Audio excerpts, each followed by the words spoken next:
Hello and welcome to this week's Friday Focus, where it's Dave Harley's here, but it's Stephen Lumsden that's replacing Graham. Unfortunately, he's sick bed.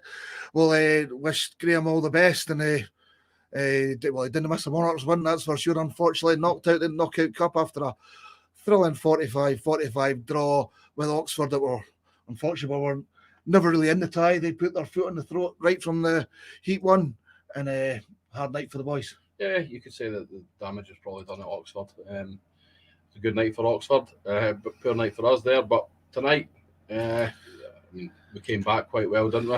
We were 12 down at one point. To pull that back to a draw is probably quite the only positive that we can take.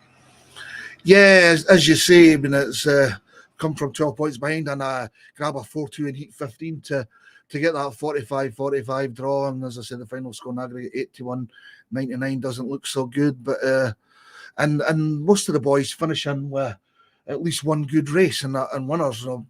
Cookie winning Heat 15, Kyle winning Heat 14. So some good signs there. Yeah, I think am I right in saying that every one of them won a race or were paid for a win? Or I think so. Yeah. You think you're right. Yeah. You're right because last year won Heat 8, of course. Yeah. So but some positives. So it's it was all about the cup tonight, and this aggregate score where we're no longer in the competition. But looking from the Monarchs' perspective, Richie Worrell's probably done his job. 10 points, maybe. Scott Nichols and Sam Masters were first class for the first half of the meeting. We knew it was going to be hard, and that's where it proved. I think that Heat 13's quite possibly one of the best races I've seen on this track. Richie was unbelievable. Scott was different class, absolutely brilliant. And as you say, Sam, what can you say about Sam? He's immaculate, especially out there. He looks so smooth when he's in the lead and everything is all good. But he's not with us anymore, and unfortunately, we need to. We're in the real world here. We've got 2 weeks to get ourselves sorted for the league cup. And we got a 5-1 in Heat 2. If I'm looking at positives, and then Heat 8 was the start of that comeback with Lassie and Jacob getting ahead of Cameron Heaps, who looked pretty good up to that point. I think Cameron chased them hard, but the lads held on well. I think that's might be 3 Heat 8s in a row for last year. Yeah, possibly. So that's you've got to win your individual battles. I mean, as we said, we started the meeting slowly, and maybe didn't quite win our individual battles. And Craig was talking a wee bit about the sun in the eyes and difficult conditions. It's the same for both teams at the end of the day. But he's a man on track. Yeah, fair to say. I think being our track, the boys know how they want to be riding it, and if there's the slightest thing that's out that it can put them off, I suppose. Yeah, and I tried to push Craig into some upbeat comments, but we caught up with him after the meeting after he beat Sam in that Heat 15. But here's Craig now. Craig, tough night for the Monarchs. We dug in, got the draw in the end, but we're out of the cup, not really where we want to be. Yeah, we pulled our finger out, but a little bit too late. So it was very difficult early on. The track didn't come to until after towards Heat 11, 12. So, it was very difficult, very get and go. Unfortunately, they just made better starts than us in the first 10 heats, and there was it was just very, very difficult for us. The track was very tricky. The sun early on, but at the end of the day, we just weren't making the starts, and that was it really. So, positive end to the match. The last 5 heats, we dug deep there, and we all rode really well. But we should be riding like that from the start of the meeting. I don't know whether it's just with the tricky conditions at the start of the meeting. Their guys are probably a bit more experienced throughout the team than we have. And I think it took towards the end of the match for our guys to get that confidence in that, in the track. So, tonight was one of them nights where experience is key, I would say, in them first few heats. And obviously, you've seen the way Scotty Nichols ride. It's always a pleasure to watch him ride. And that even I was watching him behind in Heat 13, it was quite nice to watch. But experience was definitely key earlier on. But hopefully we'll all come together as a unit, not just the guys, but you know, Alex, John and Gordon, who does the track, and we can come together, we can come up with a plan ready for next week. Yeah, I mean, as you say, the positive is we were 12 points behind, but we fought back, got a draw, but we don't want to be drawing matches at home either, to be fair, but we ended on a high, all us winning, and of course you beat Sam in the last race as well, so it's a nice way to finish. Yeah, it is a nice way to finish, but personally for me, you know, it's not about beating Sam, you know, it's about winning races, and yeah, I just didn't have the setup, wasn't confident in them first few races, and you know, when I really want to go and attack the track, but if the track isn't lending itself to you to go and race it, it's very difficult. We've obviously seen what happened to Louis Kerr only 2 days ago, and you know, I don't want to be putting myself in that situation. So just use my head, ride safe, and you know, obviously when the track comes towards the end, and you know, you see the riders riding at full flight. Yeah, we've got 2 weeks now before the league starts, so just got to go, mate, get our finger out and start being more dominant at home. And yeah, but you know, like I say, you know, with our less experienced team, I think the track needs to be a little bit more raceable to lend itself to them, to help them gain confidence for us to be a more solid outfit. So yeah, it's something we can discuss in the coming days, and like I said, we'll make a plan for next week. And hopefully we'll get back out there and smash it and start winning at home again. Yeah, I can see the frustration there, Craig, but long way to go this season, so hopefully we can pick up. And thanks very much for taking the time. Thank you. Cheers, Craig. Yeah, Craig there, seeing the hard points we've got there, the experience in the team, but as we're just saying, Oxford similar lack of experience, but it's, we know that's going to be with the team we've got. They're built for their potential, and we just need them to kind of show that a bit more, and more consistently. Yeah, exactly right. As you said, touched on it. They all won a heat. Turn that into winning 2 heats, 3 heats, and it's a different animal, isn't it? Yeah, we got a couple of comments online. Scotty Somerville saying great coverage from the EMTV. What an incredible heat 13. I don't know if that's maybe because I was on the comms a bit biased there, Scotty, but despite that. Yeah, I'm sure Graham wants you back next week. And Lynette Linton saying a tough night, but well done to all the boys. And Scott Goodwood saying, Craig, nice to hear Craig talk about the track. I'm not quite sure about that one, but the other thing Scotty did say was, and we've got to say this, congratulations to Oxford on going through. They were worthy winners tonight. We can't have any argument. Well, worthy winners of the tie. We can't have any argument with that. Nah, definitely not. I mean, the frustrating thing is, and we can feel sorry for ourselves. We lost Josh. Josh is an enormous loss. Cammy Fraser said to me through the earlier on today that if you swap the number 1 scores down at Oxford, that you know, I'm not criticising Chris Harris, well, of course, means, but I think that Josh would have absolutely outscored that. Swap the 2 number 1 scores and we lose the match down there 46-44, and it makes it a lot closer up here. So, you know, we can feel sorry for ourselves all we want, but it's difficult when you are so far behind and the confidence low. And as I said, Oxford started on fire. Sam won in Heat 1. In fact, they won 4 of the first 5 races.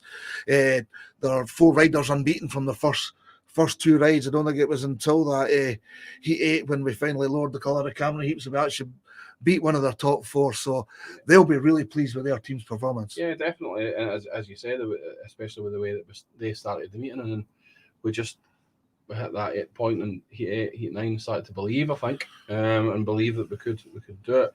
Obviously, we got a bit fortunate when there was, I think Cameron fell as well. But yeah, as I said, we're hardly even talked about Sam and Scott and Justin Sedgman again. His lightning gating, putting up some good scores for them, and even Jordan Jenkins kind of tailed away towards the end, but he's a good prospect for them. Definitely. I did actually manage to catch up with Cameron Heaps after the meeting, who I think was unlucky. He probably could have scored more than he did. He was certainly showing the potential, and he was unfortunate to come off, as you said, in that Heat 11, I think it was. It's tough riding at number 2, isn't it? Yeah, that was a hard job. But let's hear what Cameron had to say now. I'm here with Cameron Heaps, victorious Oxford cheers tonight through the semi-final of the Cup. Just not quite there for the win on the night, but job more than done. Yeah, we've done the job that we wanted to do. We're close to winning, but I feel like I kind of let the team down tonight a little bit. I was expecting big things coming here. You know, I enjoy riding this place, but I just struggled with the bike for the first two, and then I kind of got it right and just kind of got stuck in lap traffic, and then I was in front with Sam, and I just made one mistake, mate, and it was all over. So, yeah, it's a bit annoying, but it is what it is. Well, yeah, as you say, you did a great job on Wednesday night, and you put your foot on the throat tonight. You said you're saying you struggled, but you got 4-2s in the early races, putting on those advantages, getting ahead, and I think you were at 12 points ahead at one point, and the match was over as in terms of the competition. Yeah, exactly. You know, job done as a team. Yeah, I just feel personally I let them down a little bit, but I'll work on that, and I feel like I'm riding okay. Just a few little things to iron out, and we'll be good. Yeah, I mean, I personally thought you were worth more than your points. Unfortunately, you had that off when you were in second place. Everything okay after that? Yeah, mate. Just you know, just a few little things on the bike that easy fixes. So I'm not too worried. All good, and yeah, I mean, onwards and upwards. That's a good recovery after a tough start to the season, but now you are on a roll through the semi-final of the Cup, and everything to play for you guys. Yeah, I think we just had to gel as a team, and I think we're starting to do that, and yeah, hopefully go through to the next stage after that. Thanks very much, Cam, and well done again tonight. Yeah, I think Cam was a wee bit hard on himself there, but more than job done for Oxford. I worked with Cam for a season. He's probably his harshest critic, to be fair. Very hard on himself, but yeah, quite candid there, wasn't he? Yes, and of course we're looking at tonight. There was some good racing then. I mean, early on, Oxford were so dominant out the gate that we struggled to get there, but we finally got ahead of. When you get ahead of Nichols and Masters, you get some good races. And yeah, definitely. Again, it's that belief. I had a good end to the meeting as well. Pleased with that. 8 points overall. Yeah, and your perspective in the pits, is there anything you've seen the boys? I certainly can't be trying harder. No, definitely not. I mean, the hugely frustrating. 3 of the lads just happened to be trying, or they bought new engines, which they believed would fix a lot of problems and lead them to scoring quite a few points. It didn't work for any of them, and they all swapped down when we were down at Oxford. They all swapped back onto their old stuff, so they're just not getting that opportunity to get the new engines dialed in just yet. But that'll come, and they'll score points. I'm absolutely certain. Yeah, definitely. And as I said, we finished on a high, but back to our race tonight. I think you're already claiming race of the season and perhaps even longer. 13. But it was a brilliant race to watch. A tremendous race between Richie Worrell, Sam Masters, Craig Cook, and of course Scott Nichols. It's closer to the white line there, that's for sure. No, he must have hopefully found a good bit there.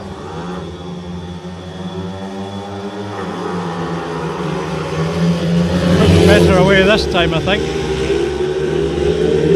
Cook and Worrell have gone to the front. How remarkable. And it's Scott Nichols that's chasing. We've seen what he's like from the background here. Look at that from Nichols.